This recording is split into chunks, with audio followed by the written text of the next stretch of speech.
Attorney General noted earlier, this was not something 5 years, 10 years ago that people realized was happening within the borders of our own country. So it is something that we are aggressively moving to root out, and we appreciate the work that your foundation is doing here in the U.S. and abroad on this front. With over $100 million being announced today in new grants, it's the administration's largest ever investment in Department of Justice grants to combat the scourge of human trafficking, arguably the gravest of human rights violations. This will support victim services, it will strengthen human trafficking task force, such as the great ones here in Georgia, and support unprecedented victim housing assistance across the nation. One of the grant recipients that I met recently is with Atlanta-based Wellspring Living, and actually, Attorney General Carr, that's where you and I were last together, Andrea Hepwell, who later joined us at the White House to share her story. She is a survivor who graduated from this program and is now Wellspring Living's Director of Residential Services. During that visit, she said to all of us, and I quote, "I found myself in a pretty hopeless situation. You name it, I had done it. Things that I'm not proud about, but Wellspring took a chance on me. Now I have the honor of welcoming people into the program, saying, I'm here to show you that there's something better, something more for you. I always tell women, welcome home." So Andrea is one of the many examples of somebody who was able to transform their life with support and starting afresh. And we're very proud that she has agreed to join President Trump and serve on the U.S. Advisory Board on Human Trafficking, and has been a great asset to that board thus far. Earlier today, we went to Georgia Center for Child Advocacy, and that's another incredible organization doing great work, and really we just did a lot of listening.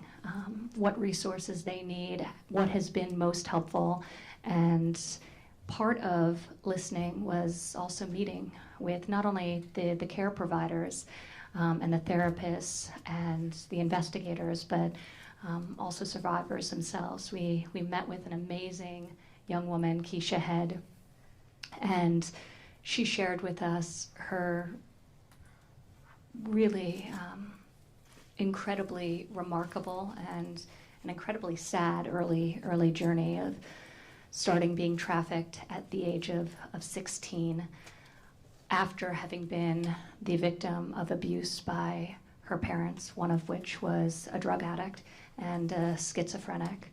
So at an age when most children across the nation are learning how to drive, Keisha was enduring the unthinkable. But now she's gone through recovery. She's a volunteer at the Georgia Center for Child Advocacy. She's a mother of 3, and she is absolutely thriving. So she gives us hope for so many others who are trapped in this cycle. To protect the most vulnerable among us, this president, in addition to committing resources, has also reached across the aisle and worked very hard to sign into law 9 pieces of legislation in the last 3.5 years to combat the horrors of human trafficking. And this is really the beginning of this work. Attorney General Barr and I were talking about some upcoming legislation to advance these efforts that will be introduced in the weeks and months ahead, and we're very excited to continue to advance smart, targeted policy on this front. But as we all know, the federal government cannot do this alone, and that for this crime to no longer persist in the shadows, we need the effort and collaboration of everyone around this table, including the private sector, who can both help us identify victims and perpetrators, but also offer jobs and opportunities for those who are recovering. So we thank you all for convening today, and with that, I'd like to turn it over to Governor Kemp and thank him for, again, showing us some great Southern hospitality here in Georgia. Well, thanks, Ivanka, and it's great to have you back in the state of Georgia, and we just appreciate your tireless efforts on this, and appreciate you bringing your partner with us today, Attorney General Barr. grateful to have you here as well. And as you know, our whole family, even before we got sworn in, has been focused on ending human trafficking, and it's been a battle that we've literally been fighting since day one. And like you said, we have so many partners that we're working with and that are engaged in this issue, and so many advocates that have been engaged on the streets for over a decade or decades. And we have really owe them everything. We're just their voice for people like Dave and others that have been dealing with this for many, many years. But we're honored to do it. We have a great team at the state, the Attorney General's,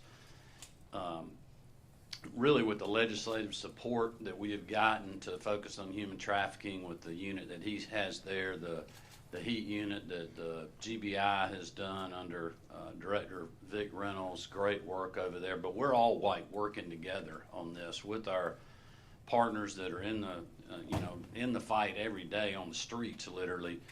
But we have a great team. I was telling the Attorney General on the elevator ride, I guess we were going down. I really wasn't paying attention, but I was telling him what a great job our U.S. attorneys are doing here with BJ and Charlie and Bobby. I mean, great group that are helping us on all these tough issues that we have. So we really have great collaboration. We're working very hard. Marty has been focused on this, really, and I know y'all said this, but I tell people all the time, and I really believe it, she's doing as much at the state level as anybody in the country to raise awareness. There's a lot of people that are doing the work every day, but what she has done, putting the Grace Commission together, listening to the advocates, and these stories, like you said, they are heartbreaking.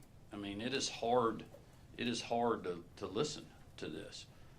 But Marty always says, we got to talk about it. No matter how hard it is, we got to talk about it. We got to get it out. We got to raise awareness. And so, we've passed legislation here that has been really a monumental lift, broad, unanimous, bipartisan support in the legislature. We've got training programs for state employees, our private sector folks like Delta and UPS, and many other people are helping in that regard too. We need the public to continue to do that as we continue this work. But I just appreciate all that Marty's done. And look, we have had tremendous support from the Trump administration, from the president, from yourself. This is not the first trip you've been to Georgia talking about human trafficking. The U.S. Attorney General's office and many, many other people. And I just wanted to really thank you for your willingness to step up and put more money into this effort. I can guarantee you it will be well spent. I didn't know that until we sat down here, but I was thinking that earlier because the grant that was announced earlier to Wellspring, that facility, I remember vividly Marty telling me on a weekend she got a call and says we have, another 14-year-old child that's going in to the receiving center and they're full. So if they get somebody else this weekend, they don't have anywhere to put them. And I think that's one of the biggest issues that we have, not only in our state, but I imagine that's probably a countrywide issue, is trying to figure out, how do you get that immediate overnight help? And as we heard in our roundtable today, that can come, it's not an 8 to 5 thing, right? You may get this call at 10 o'clock at night from a law enforcement person that says, hey, I have a trafficked victim. I need a place to put them, and a safe place to put them, because these individuals are very unstable. They don't trust anyone, rightly so. So I think this additional money and funding is very appreciative, I know, from our perspective, and we will certainly be supportive of that as we go into the future. But I can promise you we will stay in the fight to end modern-day slavery with all of the folks at this table and those that are not, that are out there working away right now. And I'm going to throw it to Tim Tebow. I had an opportunity to visit with Tim a little bit while we were having a bite to eat before we came in, and was really learning about what their foundation's doing and how they're fighting battles not only here but all over the world. And we were discussing the border war that we have. Attorney General Carr and I made sure that he understood it was a Georgia-Florida game. I think he's got that clear now. But we're also Why is it we're played in also Florida? allies. We're also allies. So we're in the battle together, Florida and Georgia, because a lot of their work is originating in Jacksonville, and so we're in the war together, fighting to end human trafficking. But I'll throw it over to Tim. It's great to have you guys, the Tebows, in Georgia today. Thank you, Governor Kemp. I appreciate it so much. And I think it is fun to be able to have some jokes about football, but then we get together for something so much more important. And that's why I'm grateful to be here. That's why I'm grateful for all of you that are here and all of the work that you have done.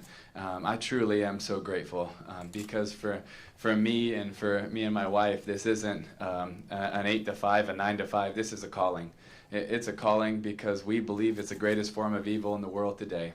Because there are 40 million people around the world that need us. They need us to say, no longer is it about the credit, it's about the mission. No longer is it about, well, we're not going to work from Florida to Georgia or from right to left. We're going to all rally together to be able to push back this darkness and push back this evil. And you probably hear from my tone that I'm pretty passionate about it because eventually we have to say, not on our watch, not anymore. And so our goal in this is really three forms. It's proactive. We got to support the families before they get in a desperate situation where they do something that eventually they're going to regret. Number two is that we got to be part of the rescue. When kids are sold, girls, but sometimes boys as well, we got to be part of that rescue mission. You know, that's one of our non-negotiables is we're on a rescue mission. You see, when you say rescue mission, it puts a timeline on it. It's not a nonprofit. It's not an organization. Oh, it's a rescue mission because that puts a sense of urgency. And we have to live with a sense of urgency to be able to rescue as many lives as possible. That's why we're here today. It's not because we wanted to hang out, because we want to work with as many people as possible to say no longer on our watch is this going to take place. You know what? We might not be able to end it today, but I do believe we can make a really big dent. And then third, it's long-term relationships because like you talked about, it does take holistic healing. It takes holistic love, and it also takes sharing with someone that they might have been a slave physically, but they've also so many times become a slave inside because it's not just, slavery is not just on the outside, it's on the inside as well. And so it takes a long time to be able to love and holistically care for so many of these girls and so many of these survivors that have been trafficked. And so it's going to take all of us and more coming to this table to say that we have to be able to work together, because I think one of the saddest things for me is so many times these survivors have forgotten their worth because they have been told and they have been shown over and over again that you're only worth and there's a price.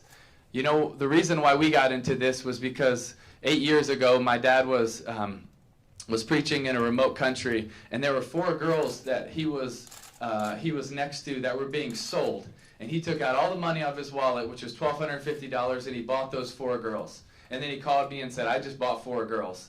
And not really sure what to do now. And I said, that's okay, Dad, we got your back. And so we built our first safe home, and then with the 4 girls and supported them, and then got 4 more and 4 more, 4 more. And you know, I'm so grateful for that day because it opened my eyes to what is happening around the world. And I think our goal should be to open more people's eyes because we need an army of people to say no longer is this going to happen. And that's really our goal, is to create an army of people that are committed to this fight. They're committed to this fight in a lot of different areas, but they're committed to this fight in their neighborhoods, in their schools, in their businesses. They don't have to necessarily just take a mission trip to be part of this fight. They can be part of this fight wherever they are, whatever their calling is, whatever they're doing. But this is something that every single person can make a difference in, and we can together push back this evil. But another one of our non-negotiables is that there's power when we come together. And we need more people to be able to come together on this, because when we do, we believe there's power, and we believe we can make a dent.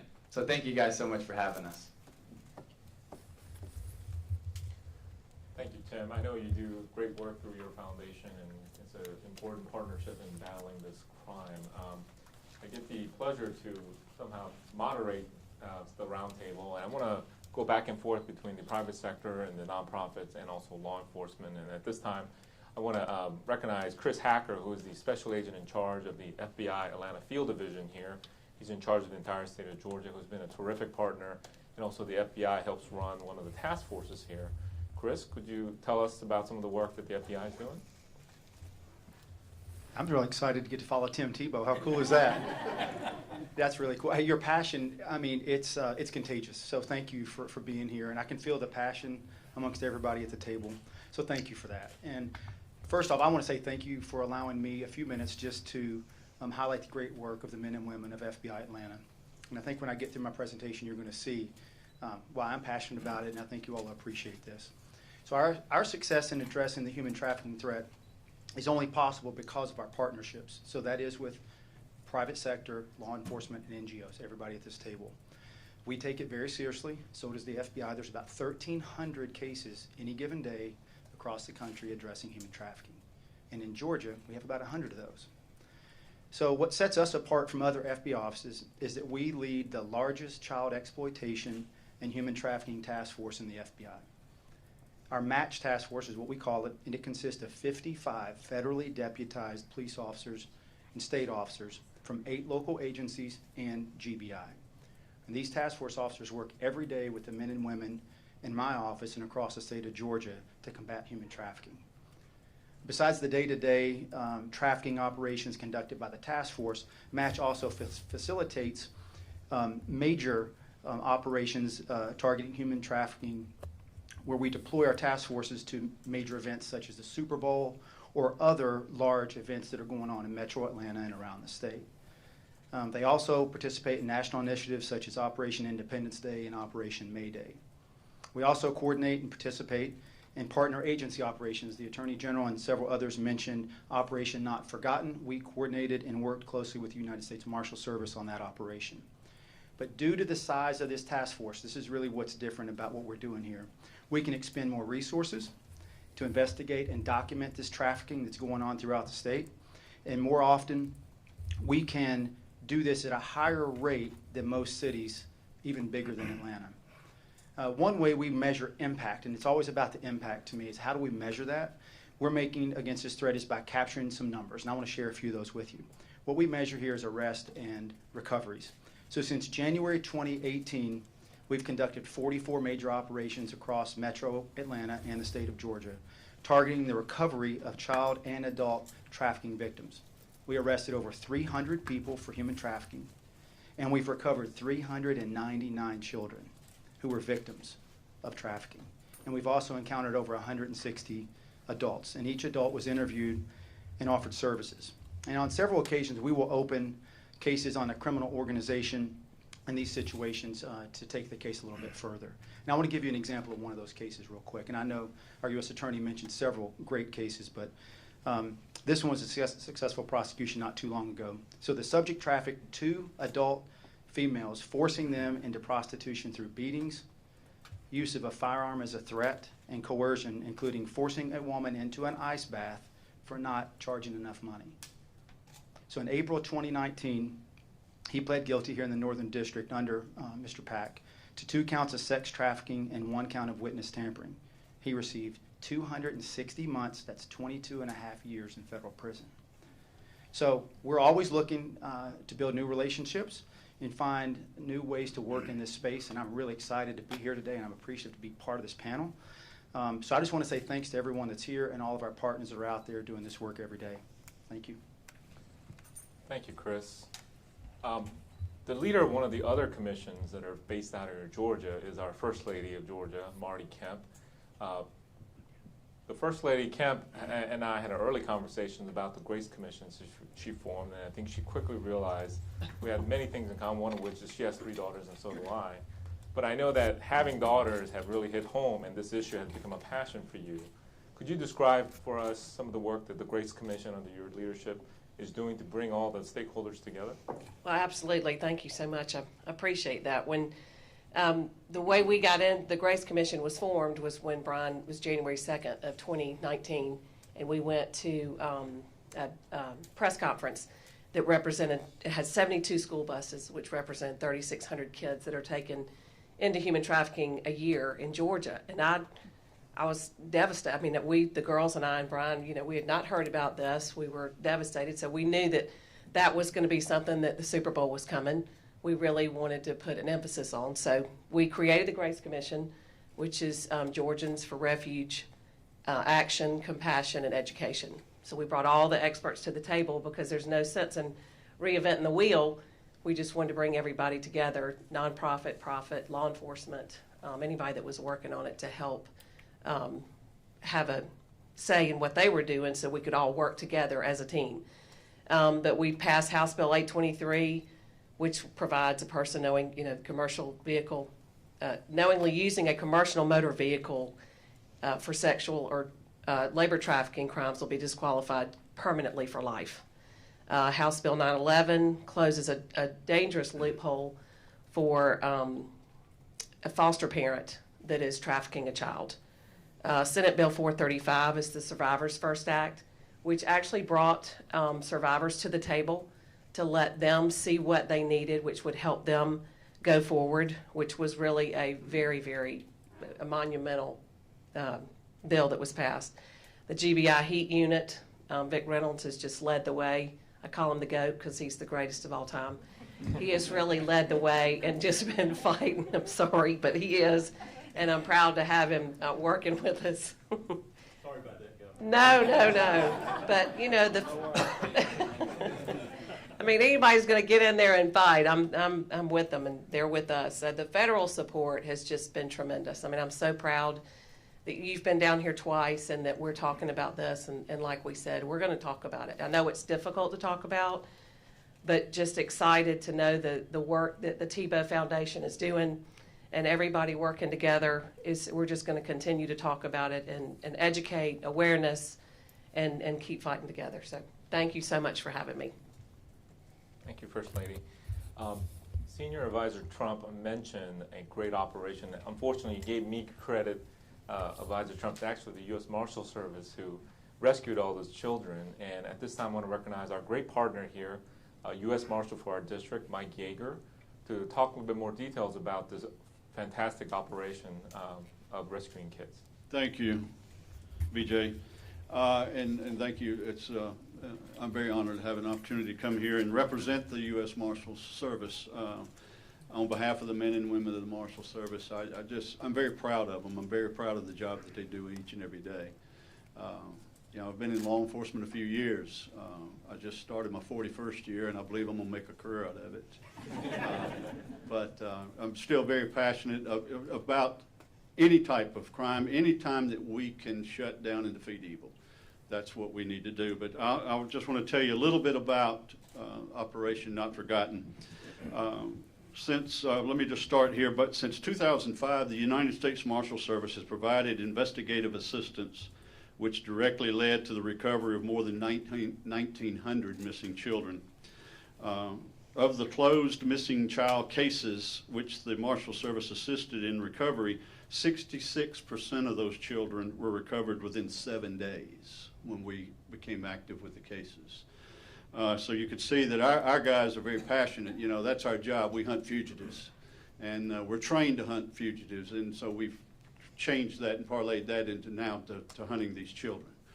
And then I'll tell you a little bit more about that in just a second. But Operation Not Forgotten targeted critically missing children throughout the Atlanta and Macon, Georgia area, including metro areas. I believe it was 15 counties that we actually worked in. Now this operation was set to really go earlier this year, but due to COVID, we had to put it on standby, but we couldn't wait any longer. I mean, that's how passionate we wanted to get going. We didn't want it to hold back because of these kids that are out here. The initiative was the culmination of several months of planning and coordination between the Marshal Service, the National Center for Missing and Exploited Children, the Georgia Bureau of Investigation, the Georgia Office of the Attorney General, the Georgia Department of Family and Children Services, the Georgia Department of Juvenile Justice, the FBI, and Children's Health Care of Atlanta.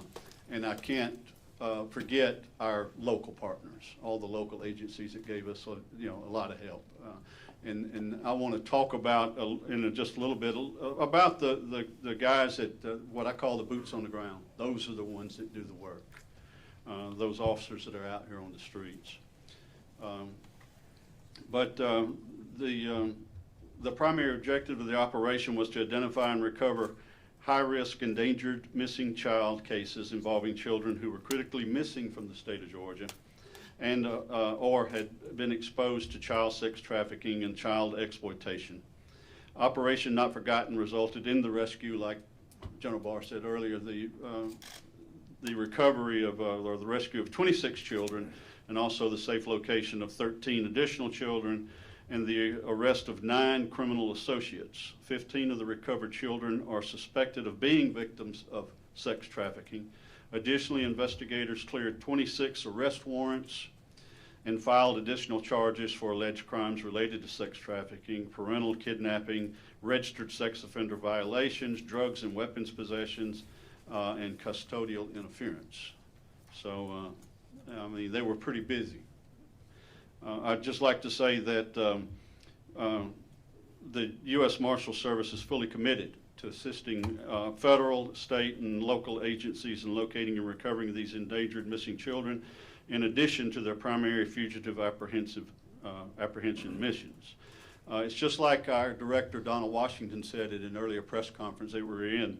The message to missing children and their families across this state or across this nation is that we will never stop looking for you. I want to just give you just a couple of things. During this operation, I was briefed just about daily on it by the guys that were on the teams. And I just want to give you a couple of stories, if I could. Some significant recoveries. The Macon team located and arrested a missing juveniles, and they also, during that rescue of those juveniles, they arrested 2 murder suspects in Columbus, in the Columbus area. One of those was wanted for murder, entering an auto, weapons possession during the commission of a crime, and the second individual had warrants for murder and entering an auto. And then this story, you know, these stories will get to you. I mean, but there's a story of one female that is a suspected sex trafficking victim. She has a history of running away. In June of 2020, she went to jail after assaulting another child at her placement, but was released on her own accord and was currently on probation in the Atlanta area. She agreed to stay at her placement and to obey the rules. She was set to appear in court in August, but soon after returning, she ran from this facility with another child. And then on August 6, our Team 4 received a lead that she was staying in an address in Covington, Georgia. They went there, and after a few hours of surveillance, they did recover this young lady. And 2 individuals were found in the home, one being a convicted felon who was subsequently charged with obstruction, and a gun was seized during the recovery. More charges are to come in that case. But the one case I want to kind of leave you with, there was a young lady that they went into a house, and they took there to recover this young girl, about 16 years of age. Well, while they were there, they arrested an individual that was there with her, and after she thought that they were there just to arrest the guy that had been keeping her. When she was told, no, we're here to get you, she broke down and cried because she said, I didn't think anybody cared. That's the life that she had led. She said, I didn't think anybody cared. So, I mean, those are just a few of the stories that these men and women from the Marshal Service and also all the other state agencies and the local agencies have gone through. But if I could, I just want to leave you with one. This is a quote, and this is a quote from a tremendous person, Darby Kirby. I don't know if many of y'all have met Darby. She is the chief of the missing child unit for the U.S. Marshal Service. But in talking to her back during the recent press conference, she says, when we track down fugitives, it's a good feeling to know that we're putting the bad guy behind bars. But that sense of accomplishment is nothing compared to finding a missing child.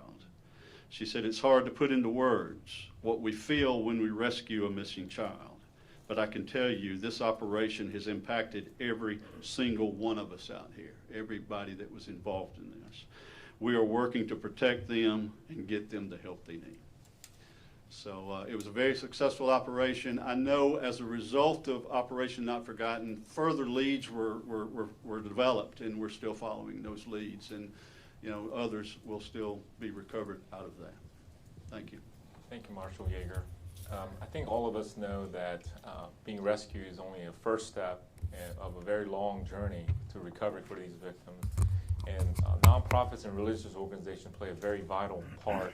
And we have Bob Rogers from Street Grace here, who has been in this space for a very, very long time, to share some few words with some of the mission of Street Grace and what's happening in this space. Yeah, thank you very much. It's an honor to be here. I do feel like, and I think everybody knows it, but we as an NGO have the distinct privilege of being a part of a state that has decided intentionally to set personal agendas aside and focus on the mission.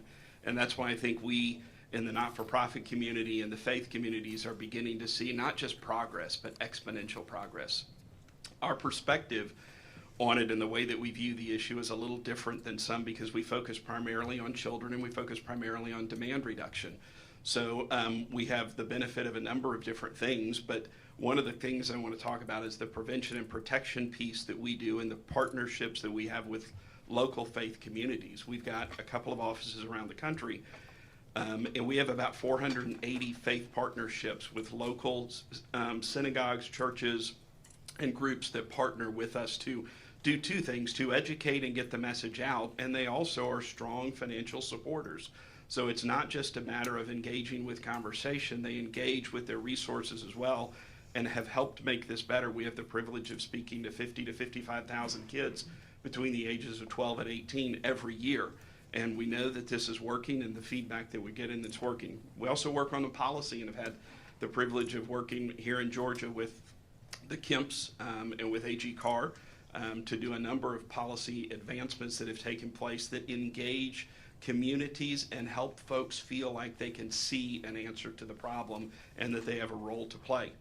We also look at the pursuit of the buyers of sex and the traffickers. Our mission is to eradicate or to end this. One of the things that we did and one of the things that we know is was kind of a marker, we feel like, for the state was the bus stunt that Mrs. Kemp referenced that we did in January of last year. That was an event that we did to raise awareness, to look at the issue differently and to get it in front of people. And in 72 hours, it was picked up by about 480 media outlets. It was in front of 164 million people around the country. But this idea of removing the cloak of anonymity that the buyers of sex and the traffickers can so often flourish under, we created a artificially intelligent chatbot that in the last year since we launched in 2019 has been a part of about 256,000 different text exchanges with about 56,000 buyers, and about 27,000 of them were unique and distinct buyers. But more than that, connected 9,000 of them to resources for help so that they too can begin to work on some of the issues and the challenges. But I think it would be really hard to understate and underestimate the impact of the faith community. Here in Georgia, because it has been in the forefront and because there is cohesive progress and visible progress that's being made, we've found an opening in the faith communities and the churches and the synagogues to come in and bring this awkward and sometimes difficult message in a way that people can practically connect with it. And the impact that it's having is significant as they respond. So it's great, and we feel distinctly blessed to be a part of what's happening in Georgia and the way that it's occurring. Thank you, Bob.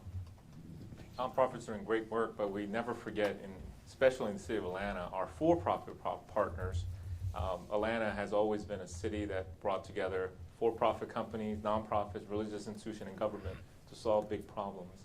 And we have a great representative, great partner here in the city from Delta Airlines. They're doing some terrific work, and we have a representative, Allison Osman from Delta. I know they've done some training internally and some other work that's really pushing the envelope in trying to fight against this crime. Allison? Well, good afternoon. It's an honor to be here as well, and thank you, Attorney General Barr and Ivanka, for taking this on, the administration, and from one bulldog to two other bulldogs. Sorry, Tim, you're totally outnumbered today. Just, it is to have Governor Kemp and Marty make this a priority for our state is unreal. And it's been an honor to be able to sit on the Grace Commission with Marty and many around this room to see what Georgia can do, right, for our children. And, I think on the corporate side, it is a very dark topic, and not every corporation, right, wants to get involved in it. It can be a little bit, impact to the brand, but we absolutely feel like it is a fight worth fighting for. And if you look at the data, it tells you 71% of survivors said that while they were being recruited, they traveled on an airplane. So we see it with 200 million customers under normal times and 75,000 employees. We can make a difference. So there's hope in it for us. We don't see, trafficking as a dark topic, because we see we can do something about it. And it's an honor to be able to share really what the Delta team has done. We've been in the space for 10 years. So we were the first airline to sign the ECPAT Code of Conduct to end child pornography, prostitution, and trafficking. Street Grace, when you talk about the importance of partners, we were talking about that earlier. We have been partnering with Street Grace for 10 years in the fight, trying to figure out what more can Delta do, educate the Delta team on trafficking. And a few years ago, our CEO, Ed Bastian, came to me and said, we've got to get closer to the survivor. How do we get closer to the victim? And, really, really important. We've all mentioned it. I know our state employees through the Grace Commission are all now trained, but we have trained 95% of our 75,000 employees.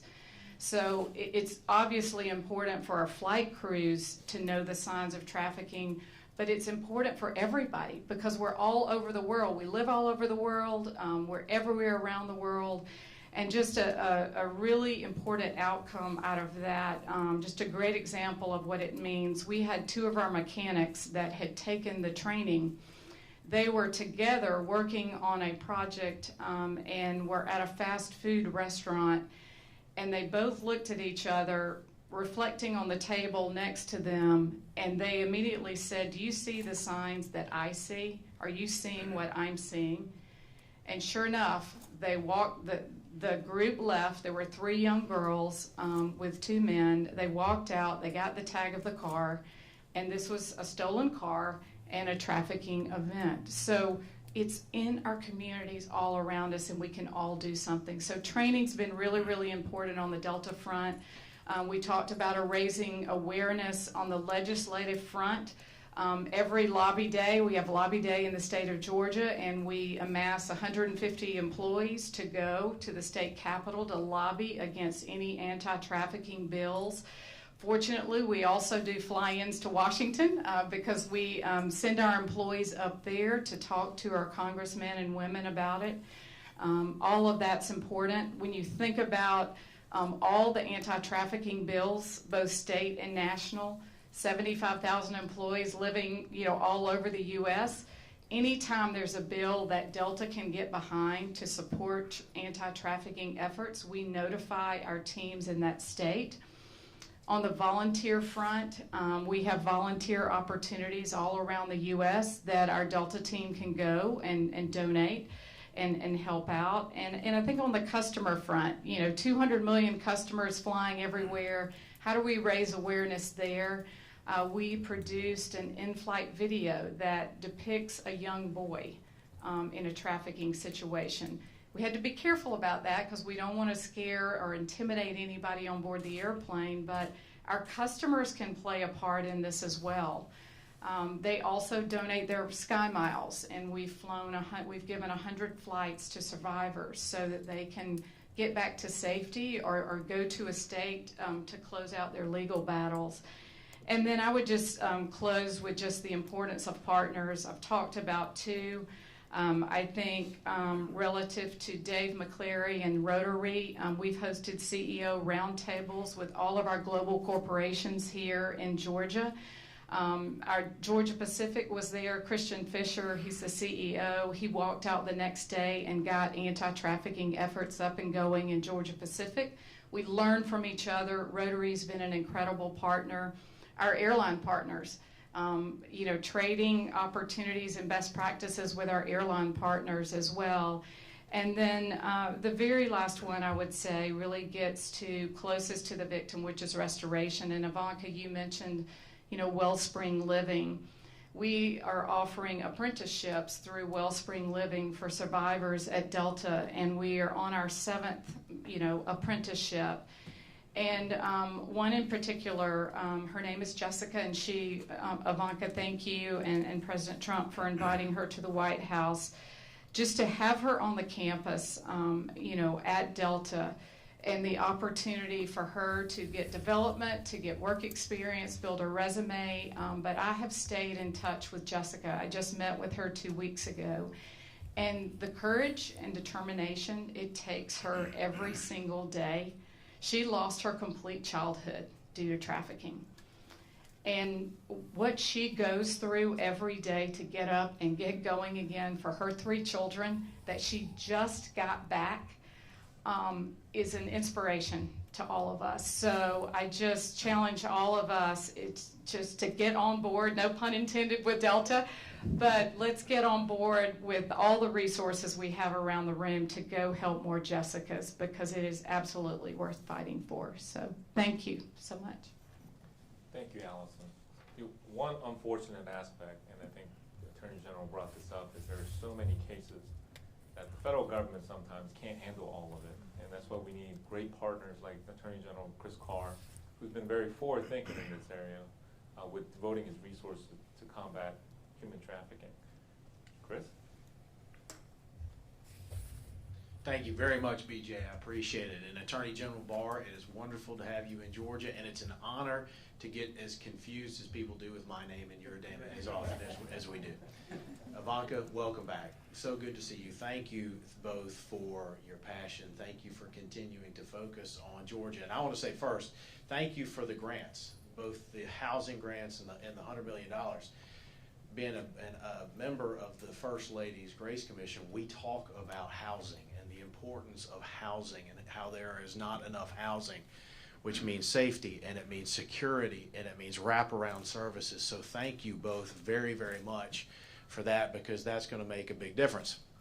I also would like to just say thank you for making the announcement here in Georgia. You've heard some common themes, and I will tell you, it is the way we have focused on human trafficking in Georgia is first of its kind, and it is a leader. And I will tell you, there's no governor and first lady that do more than the Kemps have.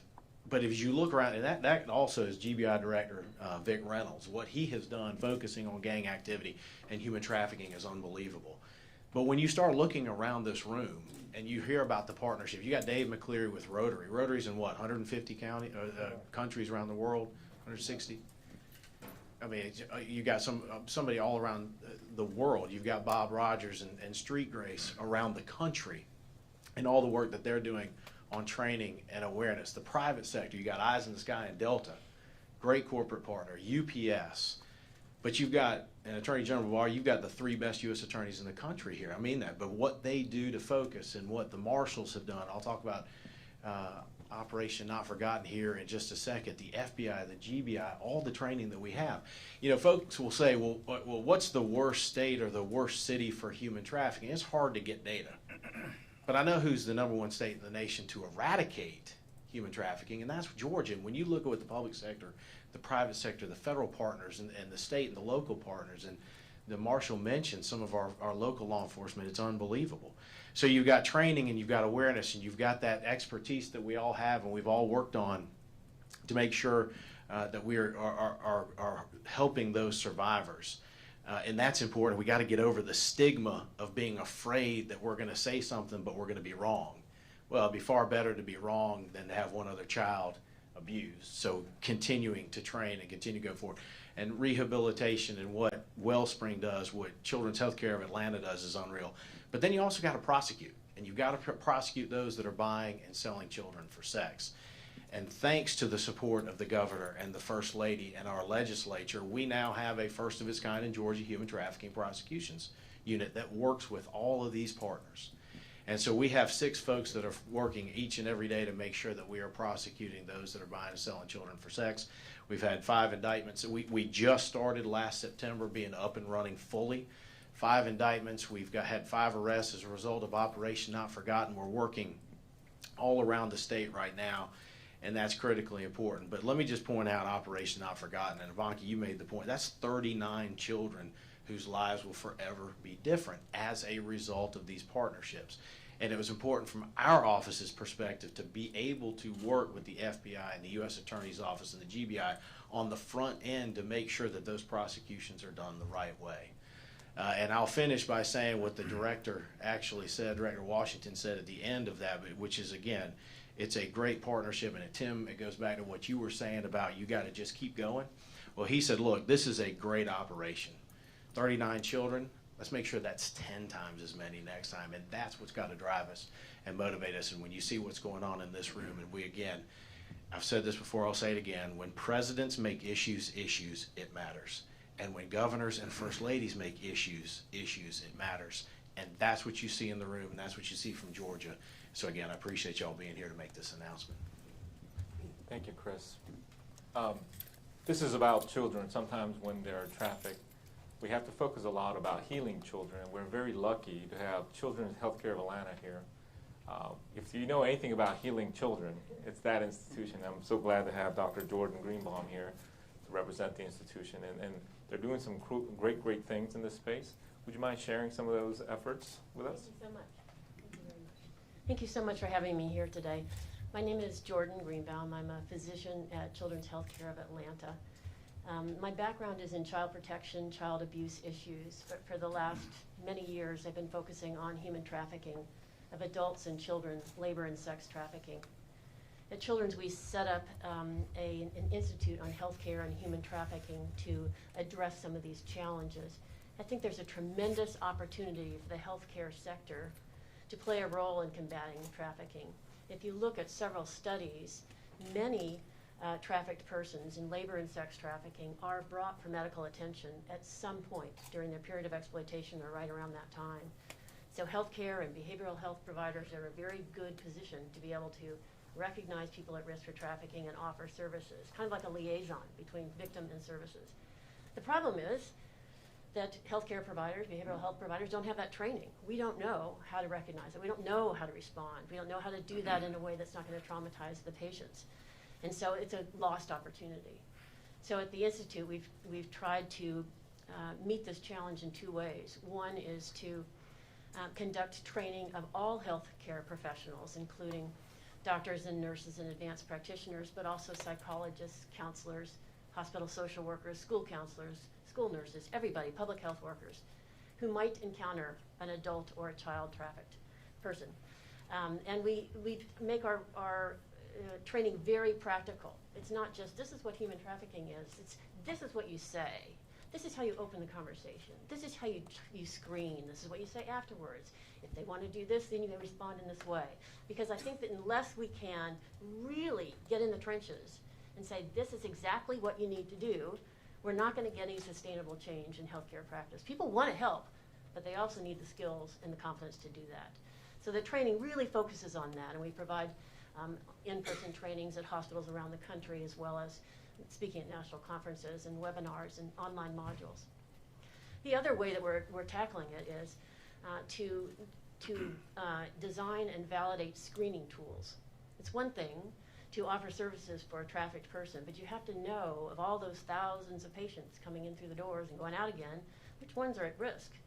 It's hard to tell. They're not going, most trafficked persons are not going to self-disclose just spontaneously. So you have to know which ones are to be worried about. So screening tools can be very helpful, but there are not many that are designed for the healthcare setting. There are plenty out there for adults and children, labor and sex trafficking, but most of them you cannot apply to a very busy healthcare setting where people are moving through, you don't have much time, and so you need something short, very efficient, that can be easily incorporated. So what we've done is we created a research-based, clinically validated tool that's 6 questions, and it screens for adolescent sex trafficking. And we've incorporated that and validated it in emergency departments, child advocacy centers, and teen clinics around the country. So that works very well. But that's only one population, adolescents with one type of trafficking, sex trafficking. So we've got this enormous gap. So the Institute now has just started 2 new projects. One is to create a working group of national specialists to design and validate a tool that can be used for detecting labor trafficking among adolescents, with the idea that we would merge the two trafficking tools. And then the other group is the same type of thing, getting national experts together to design and validate a tool to detect labor and sex trafficking among the very young, less than 10 years of age. There is no screen for that. There's none. So it's a huge area of gap that we need to find out as much as we can about it and design a tool that can help us identify children at risk. So basically, just to summarize, I think the healthcare sector can be very effective, but right now we're not being very effective because we don't have the knowledge, the skills, and the tools that we need to do so. And until we can get there, we're going to be missing opportunities to help. Thank you very much. Thank you, Dr. Greenbaum. As I said before, Dave McCleary represents the Rotary. Rotary is an international organization that has been in front lines raising awareness to battle human trafficking. And I'm glad to have Dave here in the Atlanta area, frankly, to be a great resource, be able to tap, and when the law enforcement needs it. I know they're continuing to work hard to eradicate this evil. So could you tell us a little bit about the latest actions by Rotary? Well, thanks, BJ. Thanks for having me. What an unbelievable group of people here today. Attorney General Barr and Ivanka, thank you so much for your leadership. I can tell you from working on this for a long time, no administration has dedicated this much time and effort into eradicating human trafficking. It's very much appreciated here. And to Governor Kemp and First Lady, the work you all doing is just incredible. The amazing work that Georgia's doing with Chris Carr and Vic Reynolds is just unbelievable. And just one story about Operation Not Forgotten. Not only do they coordinate to make the arrest, but they work with Wellspring Living so that each one of the girls placed. And then we have companies like Delta, so that once they've come out of therapy, they got a place to go.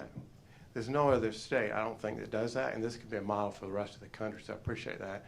And a quick story that Tim will appreciate. In 2012, I was a volunteer at Louis Giglio Passion Conference. I learned about trafficking. And during that conference, I thought, why does it happen in my neighborhood? And I met a girl named Melissa, who was from my hometown, Rossville, Georgia, was trafficked. Had her speak at my Rotary Club when I was president. It turns out that she used to babysit one of our members' kids when she was 12. Then it wasn't somebody else's problem. So Rotary is a network of business leaders, law enforcement, educators, where we meet every week at 34,000 clubs in 200 countries. We have hundreds of thousands here in Georgia. So whenever there's an issue that comes forward, we've got the resources within that. And part of the thing that we focused on recently is engages in the private sector, because we think that's hugely important. And so working with Delta is an amazing model example because they've been doing it for so long. But we had a summit about a year and a half ago here in Atlanta. We had 60 global corporations, but Delta, Coke, UPS, Ronstadt, International Hotel Group all gave case studies. Well, from that, like Allison mentioned, then Georgia Pacific began to train all their employees and work on the issue. Synovus Bank was there, began to look at money laundering issues.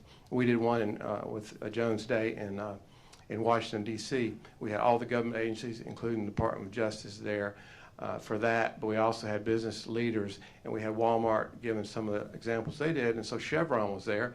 So we introduced him to the vice president of Walmart, and he ended up working with them to mentor them on how to address the issue of human trafficking. And that's the area that Rotary has been really helpful with, and you'll appreciate this, Ivanka, when you were here, I was on the round table at Wellspring Living. Well, I invited a really good friend of mine, Laura Ellsworth, who's a global partner of pro bono work for Jones Day. And so afterwards, she said, well, how can I help? And so we started talking. She introduced me to the senior partner here in Atlanta, Jennifer. And so they began to write a playbook on what lawyers can do and law firms can do to address this issue. Because once these girls get out of the situation, they need legal advice, and these NGOs have to go out and find them. But now Jones Day is creating because of that event, and she was so inspired, Jones Day is creating a playbook that we can now use for attorneys all over the United States. And what Rotary is going to do is reach out to our clubs, because we have a network, we have actually 62 members on our action group. 62 countries on our action group now. Reach out to those clubs and those members and tell them about this legal playbook. But anytime there's a great model like Wellspring Living, we partner with their Women's Academy and give the women sustainable jobs once they come out and introduce them to the business. But just thank you for your leadership from the state level. And by the way, in 2011, we were an F. Today, Shared Hope grades us the second best in the nation at 96 because of the work that Georgia's done. So thank you at the state level, thank you at the federal level, and look forward to seeing how Rotary can partner with you and help. Thank you. Last but not least, Vic Reynolds was the director of the GBI. Vic has a very interesting perspective because he has a varied background. He's not only was he a police officer in the street level, he was also elected district attorney before being appointed by Governor Kemp to the current post.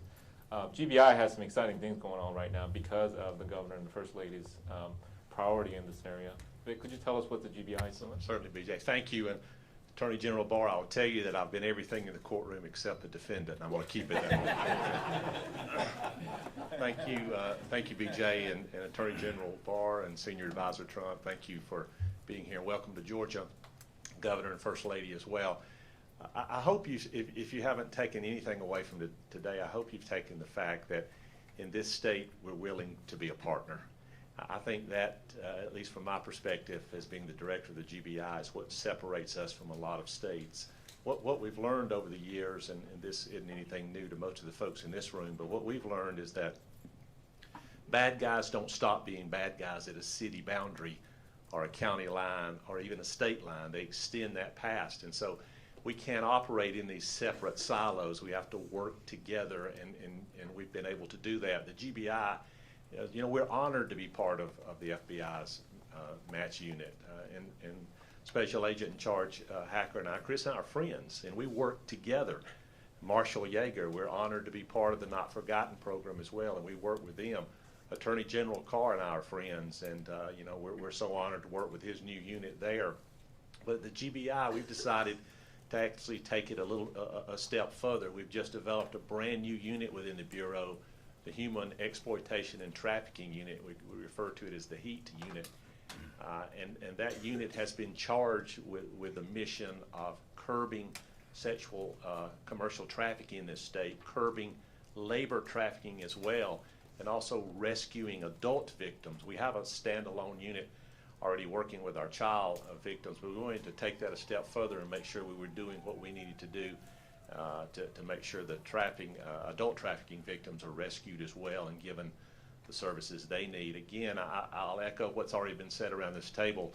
The amazing support that we get as a state agency from the Governor and First Lady is what allows us to do this. And I will tell you from a practical perspective, the grant money you're talking about has funded 2 of the agents in that HEAT unit. So I want you to know it's being put to good use, and 2 of the agents that work those cases day in and day out are there because of that grant money.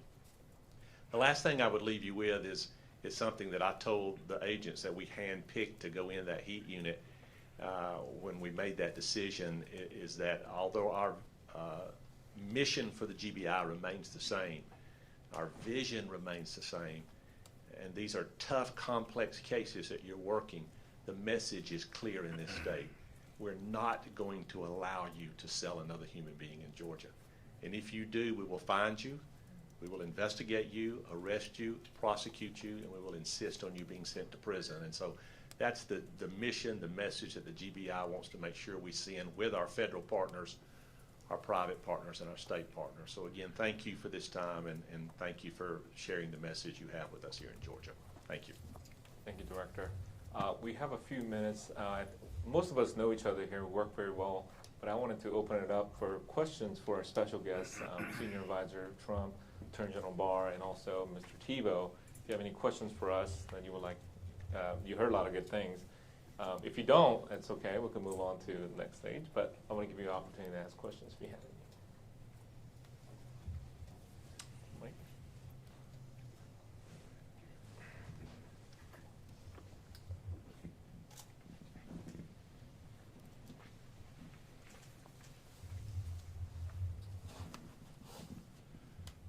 I really appreciate everyone taking the time to join with us this afternoon. This event is important not only because it helps spread the word about the problem, but it also shows what people can do if they're willing to pitch in, join the team, and fight hard. And Georgia has become a model in terms of how to approach this problem. And Ivanka and I will take this around the country, and see if we can have a lot of states adopt a lot of the positive things that have been done here in Georgia. You know, one of the things is, though, that when I pointed to the Not Forgotten operation, it wasn't because it was exceptional necessarily, although it was exceptional, but it was because that kind of work is being done across the board. It's being done by all levels. It doesn't get the attention that it really deserves, but you know, Ivanka was in Virginia, and there was a huge operation up there, and all the different federal agencies and state agencies are doing this work day in and day out.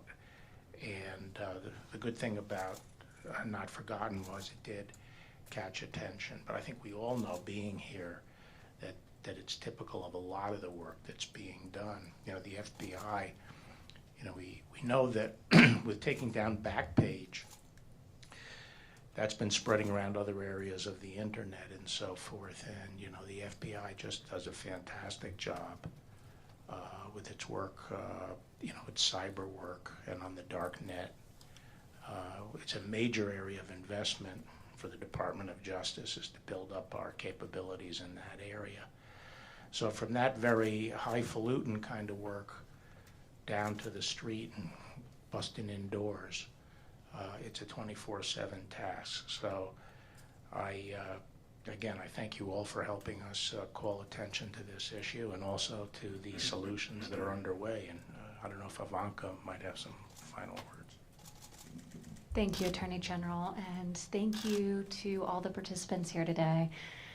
I learned a lot, and we've learned a lot through yet another really productive visit here in Georgia, based on the models of what everyone around this table is doing, and how we can scale that up across the country.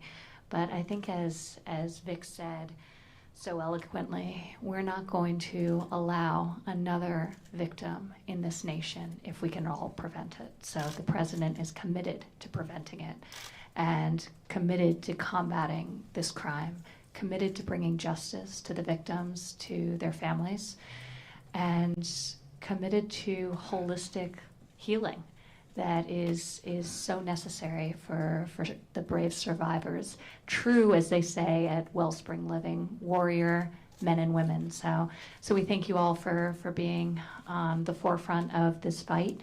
And as we ramp this up, hopefully there will be much less work for everyone to do as we stamp out this horrible crime. So thank you. And again, to our amazing host, thank you, Governor. Thank you, First Lady, for having us here. And thank you, Attorney General Carr. And thank you so much for hosting us, U.S. Attorney. Thanks. Thank you. To close this out, I want to thank all of you for joining us, and particularly Senior Advisor Trump and Attorney General Barr for coming to visit with us. We're going to continue our fight.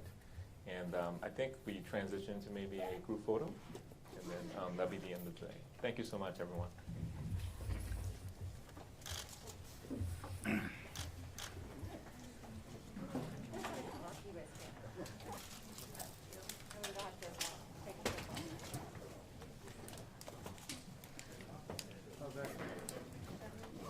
Sorry.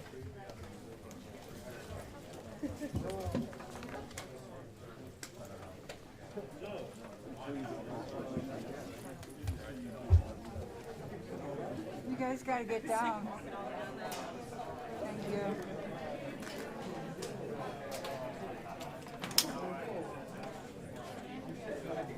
You guys got to get down.